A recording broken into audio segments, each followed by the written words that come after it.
우리가 다니는 교회만큼 다양한 생각이 공존하는 곳이 또 있을까요? 교회는 다양한 사람들이 모이는 자리이기에 자연히 서로에 관한 생각과 말이 많아질 수밖에 없는 곳입니다.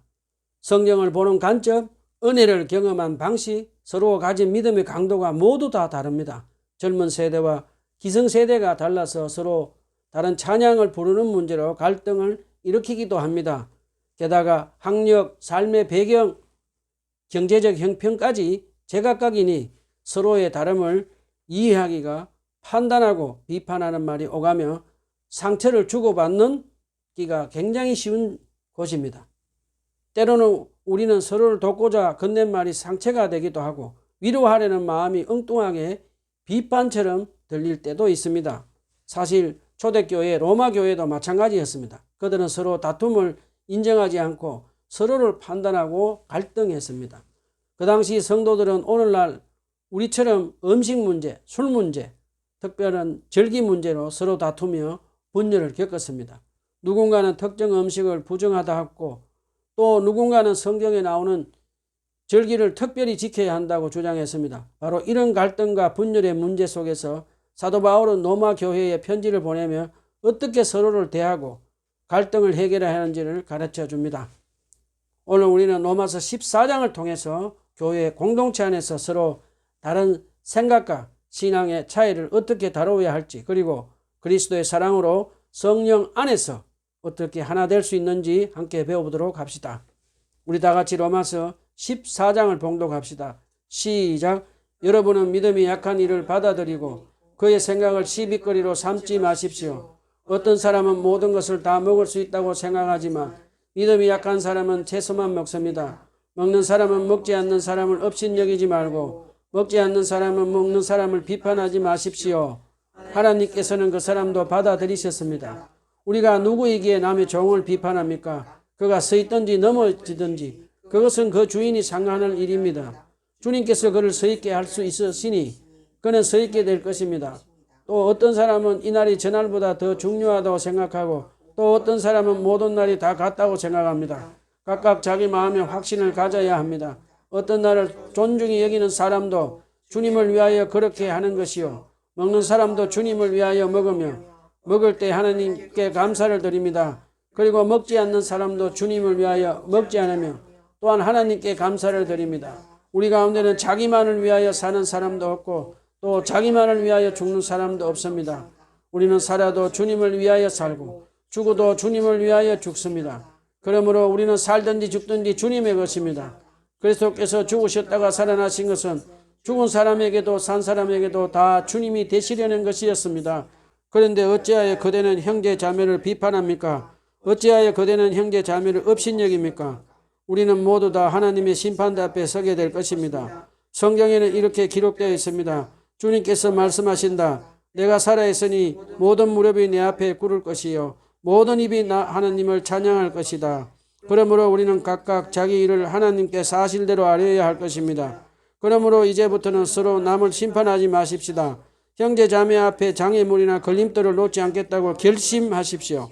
내가 주 예수 안에 알고 또 확신하는 것은 이것입니다. 무엇이든지 그 자체로 부정한 것은 없고 다만 부정하다고 여기는 그 사람에게는 부정한 것입니다.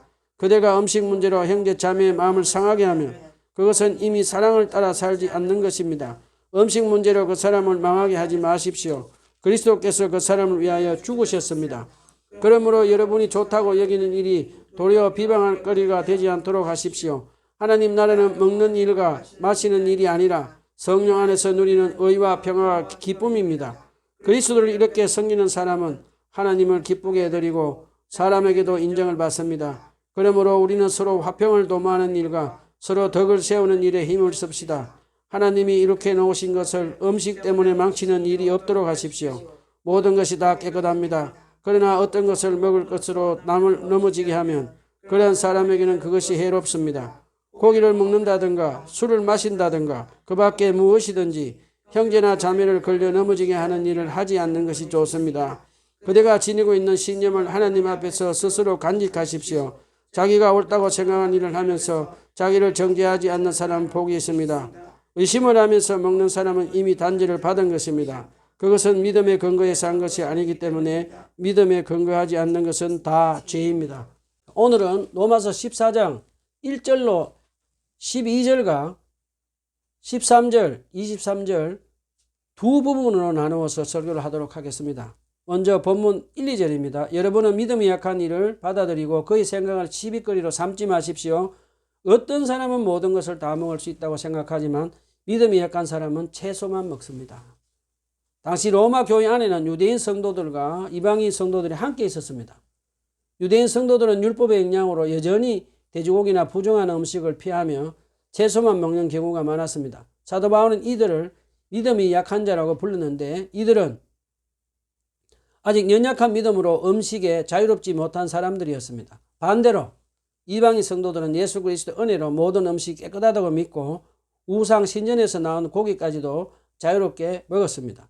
이 음식 문제로 인해 교회 안에 갈등과 분열이 생겨났습니다. 그런데 사도 바울은 믿음이 강한 자들만 약한 자를 받아들이라고 하지 않았습니다. 신앙이 강한 자든 약한 자든 모두에게 주신 명령이었습니다. 3절에서 서로 업신여기지 말고 비판하지 말고 받아들이라고 말씀합니다. 오늘날 교회 안에도 비슷한 모습이 있습니다. 어떤 분은 주일에는 꼭 양복을 입어야 한다고 생각합니다. 또 어떤 분은 하나님은 중심을 보신다고 편안한 옷차림으로 예배합니다. 여러분, 이때 중요한 것은 옷이 아닙니다. 서로 다른 모습 속에서도 그리스도 안에서 받아들이는 것이 중요합니다. 우리 여기 잠깐 질문을 한번 해봅시다. 성도 여러분, 우리 마음을 한번 들여다봅시다. 혹시 여러분은 마음속으로 저 사람은 신앙이 부족해라고 판단한 적은 없습니까? 여러분, 주님은 우리 모두를 있는 모습 그대로 받아주셨습니다. 그러므로 저와 여러분도 나와 생각이 다르고 생활 방식이 다른 형제 자매를 판단하지 말고 주님께서 나를 받아들이셨듯이 서로를 받아들이며 살아갑시다. 자, 그 다음에 5절 6절에서 로마 교회 안에 또 다른 갈등이 있는 절기에 대한 문제를 가르쳐 줍니다. 당시 유대인 성도들은 구약의 특별 절기를 철저히 지켰습니다. 반면 이방인 성도들은 모든 날이 주님의 날이라 하며 특별한 구분을 두지 않았습니다. 성경에서는 누가 옳으냐 그르냐를 가르쳐 주지 않습니다. 그래서 사도 바울은 누구의 손을 들어주지 않고 자기 양심의 확신대로 살라고 합니다. 그러면서 사도 바울은 중요한 것은 먹는 것도 절기를 지키는 것도 음식과 절기에 자유로운 사람도 주님을 위하여 하고 하나님께 감사하는 것이 더 중요하다고 가르쳐 줍니다. 사도 바울은 신앙생활의 본질이 외적인 규범 전수 여부보다는 우리 구주 예수 그리스도를 향한 마음의 태도와 감사에 있음을 가르쳐 줍니다. 자, 계속해서 사도 바울은 형제를 판단하지 말아야 할 이유를 분명하게 제시합니다. 그것은 바로 우리는 주님의 것이라고 말씀합니다. 우리의 정체성은 바로 주님의 것입니다. 여러분 꼭 기억합시다. 사도 바울은 7절로 8절 말씀을 제가 한번 읽어보겠습니다. 우리 가운데 자기만을 위하여 사는 사람이 없고 자기만을 위하여 죽는 사람도 없습니다. 우리는 살아도 주님을 위하여 살고 죽어도 주님을 위하여 죽습니다. 그러므로 우리는 살든지 죽든지 주님의 것입니다 라고 말씀합니다. 사도 바울은 단호하게 말합니다. 그리스도인은 자기중심적으로 살 수 없다는 것입니다. 우리는 태어날 때부터 내 마음대로 살고 싶어 하지만 예수님을 믿는 순간부터 삶의 주인은 내가 아니고 우리 주님이십니다. 그래서 우리는 살아도 주님을 위해서 죽어도 주님을 위해 우리의 존재 전체가 주님께 속했다는 걸 꼭 기억하며 살아갑시다.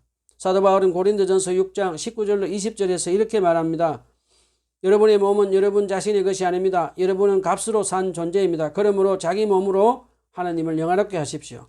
우리는 예수님의 십자가의 보혈의 피로 값주고 사신 자들입니다. 십자가는 단순한 사랑의 표시가 아니라 내 생명을 대속하신 거래의 자리였습니다. 그래서 이제 우리는 내 것이 아니라 주님의 것입니다. 어떤 아이가 장난감을 꼭 손에 쥐고 내 거야 라고 주장합니다. 그러나 사실은 부모가 돈을 주고 사준 것입니다. 아이는 그 사실을 잊고 자기 것이라고 주장합니다. 성도 여러분, 혹시 우리도 인생을 내 것이라고 붙들고 있지는 않습니까? 우리의 생명은 주님의 핏값으로 산 것이니 이제는 주님의 것인 것을 꼭 기억하며 살아갑시다.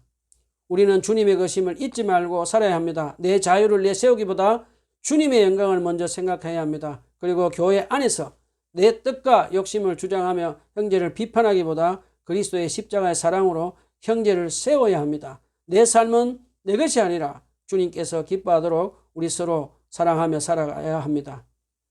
자, 우리에게 이 말씀을 한번 적용해 봅시다. 오늘 하루를 시작하면서 주님, 저는 주님의 것입니다. 오늘도 다른 형제를 판단하지 않고 사랑하는 주님을 위하여 살겠습니다. 라고 고백하며 믿음의 삶을 살아가는 저와 여러분이 다 되었으면 좋겠습니다. 자, 이어서 사도 바울은 9절 말씀으로 우리가 주님의 것인 걸 자세하게 설명해 줍니다. 그리스도께서 죽었다가 살아나신 것은 죽은 사람과 산 사람 모두의 주님이 되시려는 것입니다. 라고 합니다. 예수님은 십자가에 죽으시고 부활하시고 죽은 자와 산 자의 주님이 되셨습니다.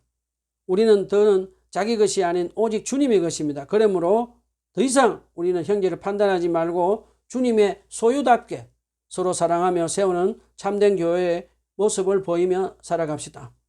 사랑하는 성도 여러분, 이 말씀을 우리 가슴에 새기기를 바랍니다. 우리는 살든지 죽든지 주님의 것입니다. 이 고백이 여러분의 일상과 가정과 교회 안에서 비판하지 말고 그리스도의 사랑으로 서로 사랑하며 세우는 참된 교회의 모습이 드러나기를 주님의 이름으로 축원합니다. 자, 이제 사도 바울은 10절로 12절에서 우리 모두 하나님의 심판대 앞에 선다는 것을 기억하며 살라고 권고합니다. 10절 12절입니다. 그런데 어찌하여 그대는 형제를 비판합니까? 어찌하여 그대는 형제를 업신여깁니까?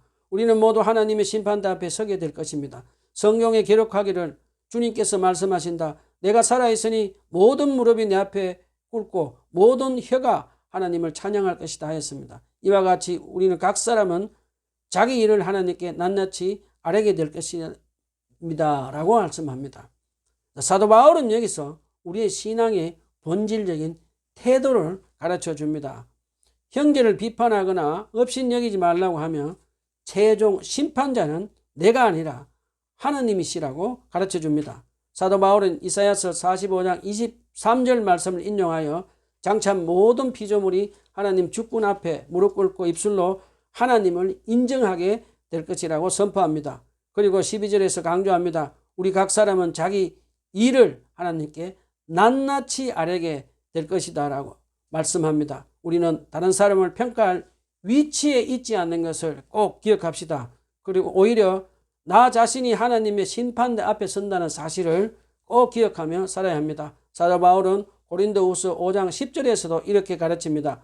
우리는 모두 그리스도의 심판대 앞에 나타나게 될 것입니다. 그래서 각 사람은 선악간에 그 몸으로 행한 것을 따라 받을 것입니다. 라고 권면합니다. 사랑하는 여러분, 예수님을 주로 믿지 않는 사람들은 멸망의 심판대 앞에 설 것입니다. 그러나 성도들 역시 그리스도의 심판대 앞에 서서 우리의 삶에 대한 상급과 책망을 받게 되는 것을 꼭 기억합시다.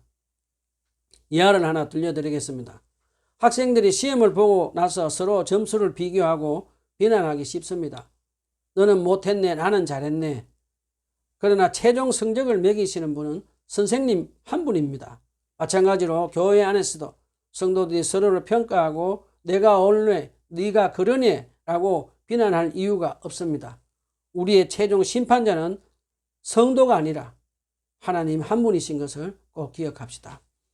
자, 우리 이 대목을 한번 생각해 봅시다. 사도 바울의 말씀을 따라 교회 안에서 다투고 비판 안 하려면 우리가 피해야 할 건 세 가지가 있습니다. 첫 번째는 판단의 유혹이 있습니다. 예배 스타일, 주일 활동, 음식 선택 같은 작은 문제로 서로를 쉽게 판단하고 비판합니다. 그러나 중요한 것을 형제를 판단하는 것이 아니라 내가 하나님 앞에서 어떤 모습으로 서 있는가가 더 중요합니다. 두 번째는 자기 성찰의 부족입니다. 우리는 남의 부족을 빨리 눈치채지만 정작 자신을 돌아보는 데는 느립니다. 하나님께서 보시는 것은 다른 사람의 태도가 아니라 늘 나의 신앙과 동기가 진실한가 잊지 말고 먼저 나의 내면을 성찰하며 살아갑시다. 마지막으로 공동체적 책임의 망각입니다. 12절에 각 사람은 자기 일을 하나님께 낱낱이 아뢰을 것이다 라는 말씀은 개인의 책임을 강조합니다. 그렇지만 동시에 공동체적 책임도 상기시킵니다. 우리는 그리스도의 사랑으로 서로를 세우고 사랑과 화평을 추구하는 공동체를 세워갑시다. 사랑하는 여러분, 교회 안에서 우리 서로 판단하지 말고 나의 내면을 성찰하고 그리스도의 사랑으로 서로 사랑하고 서로를 세우며 마지막 날 주님의 심판대 앞에서 잘하였다, 착하고 충성된 종아라고 칭찬받는 우리 모두가 다 되었으면 좋겠습니다. 자, 계속해서 사도 바울은 로마서 14장 13절로 23절 두 번째 주제인 형제자매에게 걸림돌이 되지 말고 성령 안에서 의와 평화와 기쁨으로 서로를 세우며 살라고 권면합니다. 사도 바울은 13절에서 그러므로 이제부터는 서로 남을 심판하지 마십시다. 형제자매 앞에 장애물이나 걸림돌을 놓지 않겠다고 결심하십시오라고 강하게 권면합니다. 여기서 사도 바울이 형제자매에게 걸림돌이 되지 말라고 한 걸림돌은 헬라어로 스캔달론이란 단어입니다. 이 단어의 뜻은 단순히 불편할 정도가 아닙니다. 덫, 함정, 넘어지게 하는 것이라는 뜻입니다. 즉 누군가의 믿음을 무너뜨리고 신앙의 길에서 떨어지게 만드는 것을 말합니다. 따라서 사도 바울은 내 자유를 주장하다가 형제의 믿음을 무너뜨리는 일이 없도록 하라고 강력한 경고를 지금 우리에게 하는 것입니다. 그렇다면 오늘날 우리 사회 속에 걸림돌은 어떤 것이 있을까요? 요즘 대낮에 술에 취해 비틀거리는 어르신들을 자주 봅니다. 또 제가 사는 동네는 대학가가 있어서 밤에 술집 앞을 지나가다 보면 여학생과 남학생들이 폭탄주를 마시며 새벽까지 술에 취해 있는 모습을 쉽게 볼 수 있습니다. 저는 이 모습을 보면서 이러다가 우리 한국 사회 전체가 술에 취한 나라가 되는 것이 아닐까 하는 걱정을 해본 적도 있습니다.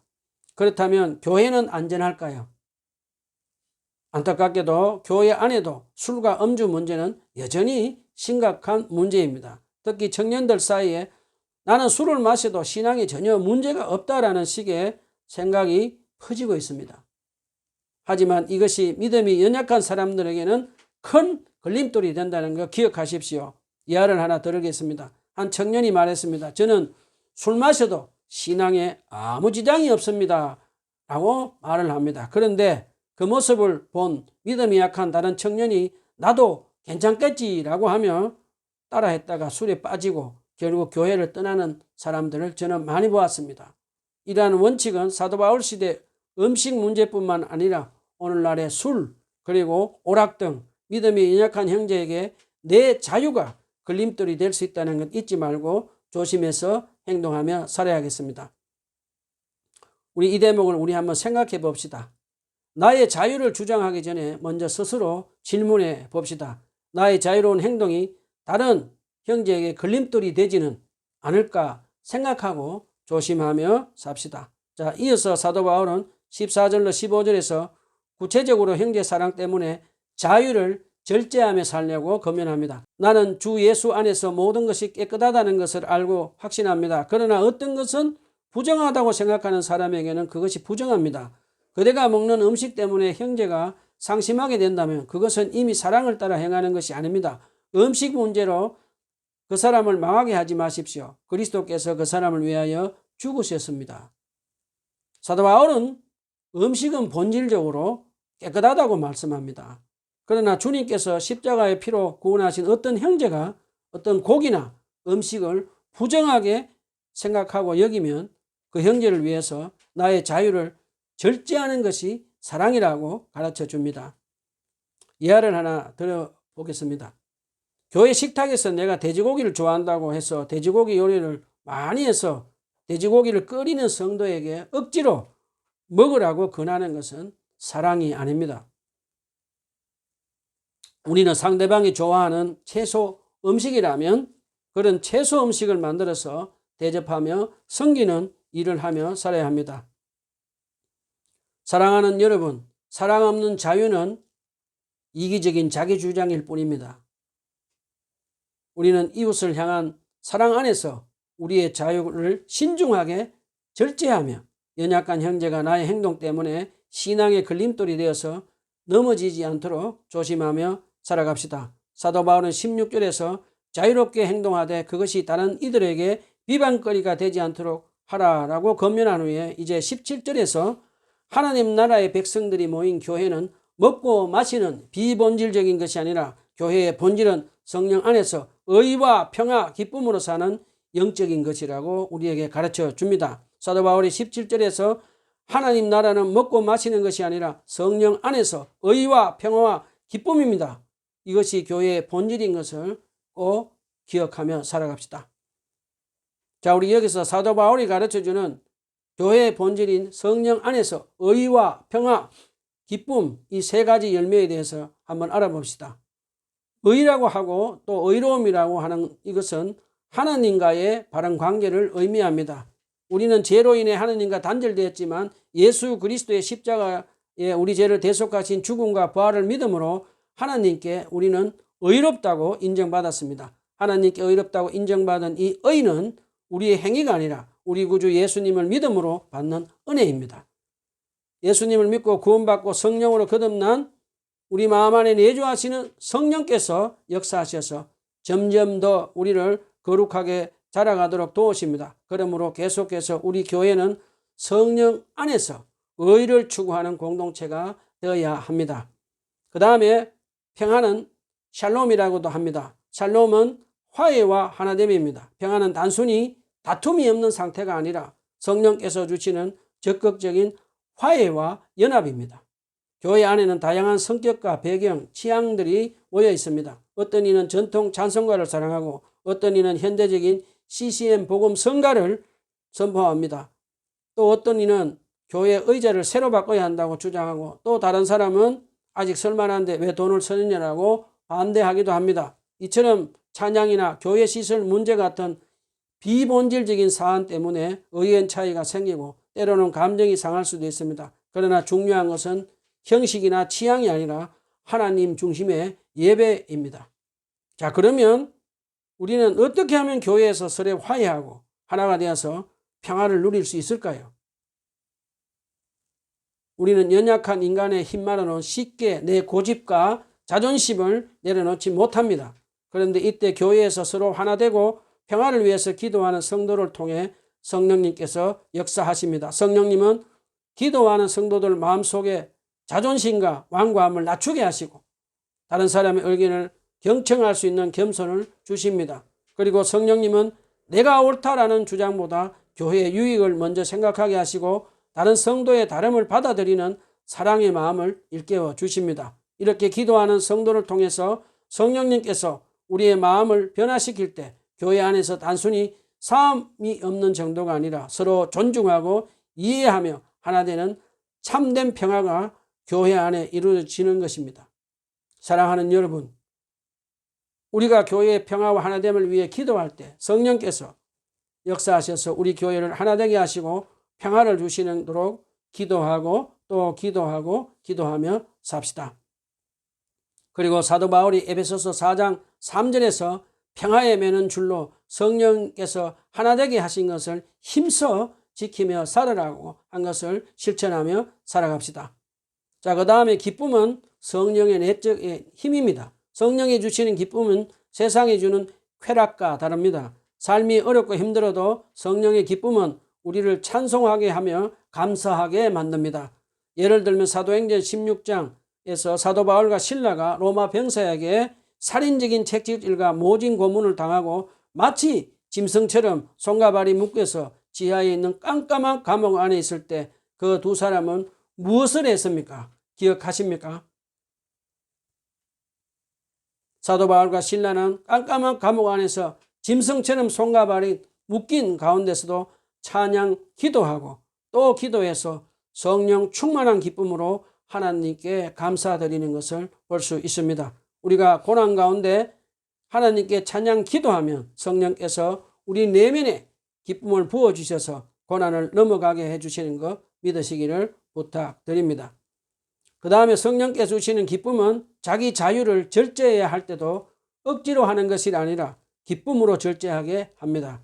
성령께서 주시는 이 기쁨이 교회를 세우는 힘이 됩니다. 그러므로 저와 여러분은 기도로 성령 충만함을 받아서 성령 안에서 의와 평화와 기쁨을 추구하는 교회가 되도록 합시다. 자, 우리 여기서 잠깐 질문해 봅시다. 사랑하는 성도 여러분, 오늘 우리의 교회는 어떤 모습입니까? 혹시 여러분 사소한 문제로 형제 자매와 다투고 있지는 않습니까? 아니면 성령 안에서 의와 평화와 기쁨을 누리며 서로를 세워가는 성령 충만한 공동체로 세워져 가고 있습니까?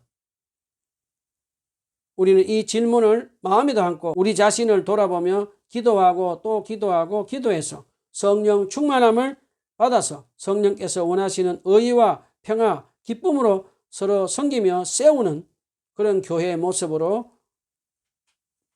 세워가도록 합시다.